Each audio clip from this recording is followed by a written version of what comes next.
Before we get into the North American realm, which is Canada and the United States, I'd like to talk about something this we all share as our natural resources. We are doubly blessed in natural resources, both in Canada and the U.S. And you can see in the PowerPoint map the various resources that cross the border between Canada and the U.S. as far as oil and also minerals, copper, lead, zinc, uranium, silver, and gold, and fossil fuels. But we're mainly concerned with fossil fuels. And that's our big deal today. We're going to start out with what is called the Canadian Tar Sands Project. It's worth looking at. It's the largest project in the world. It takes place in the western provinces of Canada. And it is, if you think of one oil project, really one industrialized project in the whole world, this is it. It takes up a lot of space, a lot of energy. It produces a lot of waste, but it's interesting to know about. So let's look at that starting out. Okay, let's find out what is the Canadian tar sands and what exactly, what's so important about it? Why do we want to know about it?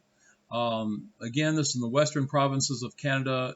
It is the largest fossil fuel extraction project in the world, and it dwarfs anything in the world for what it does. Anyway, I'm going to go ahead and play it. Human history. Some consider it as an enormous engineering feat, a shining example of innovation and perseverance, and a major economic driver for the region and the country. Others see it as an environmental disaster and the result of political hypocrisy. The tar sands, however, are ultimately a story about oil mining and its consequences. No country would find 173 billion barrels of oil in the ground and just leave them there. As the world's largest industrial project, the scale of the Alberta tar sands operation is difficult to grasp. However, despite the deposit being known since the 1700s, it was only recently that the scale of the project increased to its current size. Back in 1984, the tar sands were already an established producer of oil. However, output. And it might be mentioned that it's a big controversy too, because the oil pipelines that run from the tar sands project run across the border into the U.S. as well. And that's a big controversy because it's going across Native American tribal lands. And there's a lot of still a lot of battles in the courts about what to do about it. So we'll continue. Output of the region was still relatively small at around 200,000 barrels a day. What spurred the growth of the area was a combination of improvement in technology, driving exploration costs down, and an increase in oil price, pushing revenues higher. As you can see from this time-lapse, the grand expansion of the oil sands coincided with the oil price increase in the early 2000s. Now, this was made before the discovery, it's made before the drop in price of oil due to the coronavirus. So this is pre-coronavirus with oil being about now at $32 a barrel. So that does make a difference, but it hasn't stopped the project from going. Today, after more than $300 billion of capital investment, the oil sands output exceeds 3 million barrels a day, which represents around 4% of global supply. The installation itself grew in size from about 75 square kilometers in 1984 to over 900 square kilometers in 2016. This, however, pales in comparison to the size of the whole oil sands deposit, which stands at around 142,000 square kilometers, or slightly larger than the state of New York. And it is estimated that it contains over 170 billion recoverable barrels of oil based on modern technology. You might be asking yourself, if there's so much oil in North America to begin with, why has the USA, the largest consumer of oil in the world, dedicated so much time and resources in building its relationship with the Gulf countries, which are literally on the other side of the globe? Well, the answer to that is quite simple and somewhat ironic. You see, the oil sands don't actually contain any oil, at least not in its conventional form. Instead, the site is rich in bitumen, which is a dense and extremely viscous form of petroleum, and getting it out of the ground and turning it into a usable form of energy isn't exactly straightforward. In fact, let me rephrase that. The extraction of bitumen is very difficult. So I don't want to get too much in the technical part of it, but it is good to know what it's about. And bitumen being a viscous, extremely viscous, viscous meaning thick liquid like oil. Well, that's what viscous is. The stronger the viscous something is viscous means it's a thick, gelatinous kind of liquid. Anyway, we'll just kind of continue.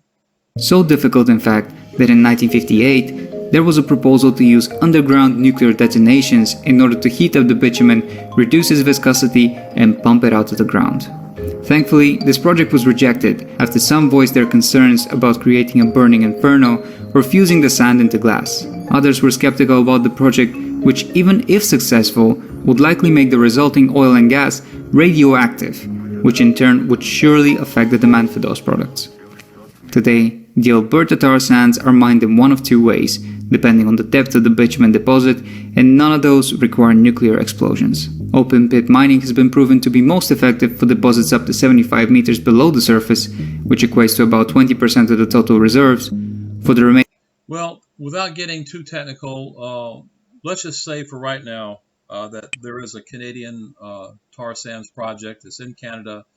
We do share natural resources with Canada, and we'll let it go at that and move on to something else. I do think it's very interesting, though, that they're still doing that, destructive as it is as far as producing the oil and making the sands into oil. It's a very laborious process. We don't want to get into the technicalities of it, so we'll stop right here. Now, what I'd like to do is throw some facts. So a lot of people know that Canada exists, but the thing about Canada is it's huge. It's the second largest country in the world next to the Russia land area, so the Russian land area. So these guys are geography now. I rarely use them. They are kind of good, but they do a good job explaining Canada and giving us an idea about the borders that we share with Canada, the population distribution. So let's go right into it. Guys, take it away.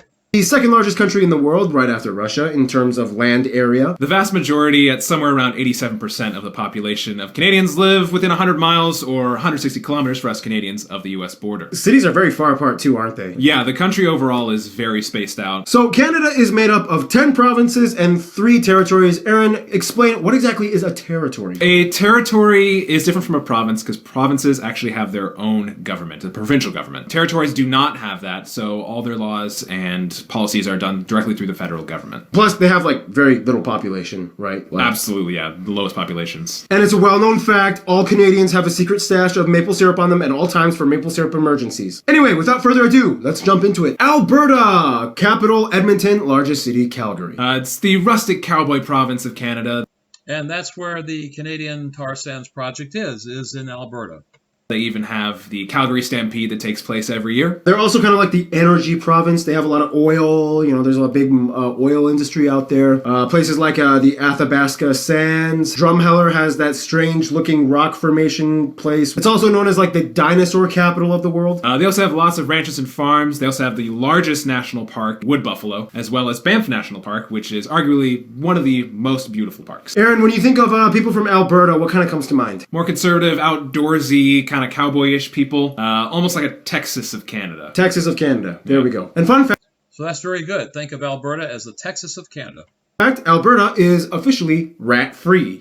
British Columbia, also known as BC. The capital is Victoria, and the largest city is Vancouver. This is kind of like the adventure province of Canada. Great mountains, a lot of biking and hiking and cool stuff you could do. Yeah. It's also kind of backup Hollywood or Hollywood of the North. So many movies and TV shows are filmed over here. It's just like you could use their backdrops. It's also the only province that touches the Pacific Ocean and also gets lots of rain. It's also home to the only true desert in Canada, the Okanagan. Aaron, what do you think when it comes to like British Columbia people? Generally like a sort of hippie West Coast vibe, very trendy, kind of hipstery. Oh yeah, they got a lot of retirees too, something like that, right? Yeah, I mean even my grandparents live out there, so. Oh, well, there you go. Affirmed. Manitoba, capital and largest city, Winnipeg. It's sort of the intro to the prairies. There's also a joke here that's said in Canada that the people there always say, "We were born here, what's your excuse?" There's a lot of lakes here. It's kind of like the lake province, and a lot of people from the First Nations or the Native Americans. They have a lot of And First Nations is the Inuit, and the Inuit own a lot of land. Unlike, in fact, that's probably going to be your assignment for the week. Compare how Canada has treated their Native American population, or their native population, excuse me, versus the United States. And the answer is obvious. The Inuits have more territory, more autonomy, they own more, they have more land. This is it. The key thing is more land than the United States has done with the Native Americans, their population. They've stuck them on reservations 150 years ago, and they're just, kind of just withering away, whereas the Inuit population is vibrant, it's growing. It's just night and day difference. Influence over this area. And further up north, you find Churchill, one of the only few settlements on the Hudson's Bay, locally known as Polar Bear Capital of the world. Oh, and Winnipeg is kind of known as the murder capital of Canada. I think in one year they had 6 murders. All 6. What are we ever going to do? Oh, it's a war zone out there. No, but seriously, they got a lot of cool stuff. There's like a really nice looking human rights museum. There's that bridge. I mean, I hate to say it, but I don't really meet a lot of people in Manitoba, so I don't really have much of an opinion. But I'm guessing you're probably outdoorsy, rugged types if you're going to be out in Manitoba where it's cold and there's polar bears. So New Brunswick, the capital capital of Fredericton and largest city, Moncton. This is kind of known as the Loyalist province because a lot of the people that were loyal to the British Empire during the American Revolution fled to this place. Yeah, and some people also might call it Petit Quebec. It is the second most populous French-speaking province and is also the only officially bilingual province. I like how you guys say that, bilingual. I Yeah, said bilingual. We enunciate well. Yeah, historically they were part of Acadia, the French-speaking area of Canada. And fun fact, this is actually basically where the Cajun people came from. They actually migrated from Canada into Louisiana, so that's where we get Cajuns from. And again, it's a maritime province, so you get lots of lighthouses, fishing, rappelling off of cliffs. It has a Bay of Fundy with the biggest tidal change in the world at over 16 meters, or 53 feet for you Americans out there. Newfoundland. How do you guys pronounce it? Newfoundland. Newfoundland. Put the emphasis on the new, not the fin, which is like an FN, not even an I. Because I pronounced it Newfoundland before, but all the Canadians are like, no, that's not how you say it. Well, because it's not blurry. Anyway, the largest city and capital is St. John's. It is the easternmost province and split into 2 parts, one being Newfoundland, where about 90% of the population lives, and Labrador, which mostly cuts off Quebec from the Atlantic. Take that, Quebec. And, fun fact, they have their own time zone. Yeah, it's a half-hour difference. Fun fact, this is actually the newest province established in 1949. Basically, it was like the UK's last colonial stronghold in America until they had a referendum, and then they were ceded back to Canada. So yeah, the people here are known for being super nice and friendly, but they have a very strange accent. Aaron, how would you describe it? Almost Canadian-Irish, because there were a lot of Irish settlers there. Aaron, can you do the accent? Absolutely not. Then here's a clip. You boys don't mind if I like top secret, yeah? Well, actually, I have asthma, so... Don't worry, I don't mind, boy. If it gets too much, just roll down the window, you suggy baby. Put that up, boy, I'm froze dead. Nova Scotia, capital and largest city, Halifax. This is the seaboard coast, or Canada's ocean playground, as placed on their license plates. Basically, this is the place where Scotland tried to start a colony, although it didn't quite work out. The residents still kept true to their traditions. Probably already know who they are. We're going to get into it later, all right? But in the meantime... Okay, stop it right. Okay, we're going to talk a little on... We're going to talk about Ontario, which is interesting. Capital, Ottawa. Largest city, Toronto. This is your province. Indeed it is. The most populous province, with about 40% of the country's entire population. Entire country. This is basically the nucleus that powers much of Canada politically and economically. It's got the southernmost part of Canada in it, and there's so many things going on, like mining, tourism, the service sector, manufacturing, agriculture. Honestly, the province can really be divided into 2 separate parts. There's northern and southern Ontario. Now, northern Ontario is what people where I'm from would call cottage country. Spread out, there's a less of an urban vibe, whereas southern Ontario is a lot more urban, a lot more developed. Well, and speaking of politics, remember, most politicians in Canada have to be bilingual, mostly because Quebec. That one province. Prince Edward Island, also known as PEI to its friends. Capital and largest city is Charlottetown. Sounds like the word charlatan. Yeah, I'm not sure if I'm actually pronouncing that right, but that's how I grew up pronouncing it. This place has many nicknames. Spud Island, the...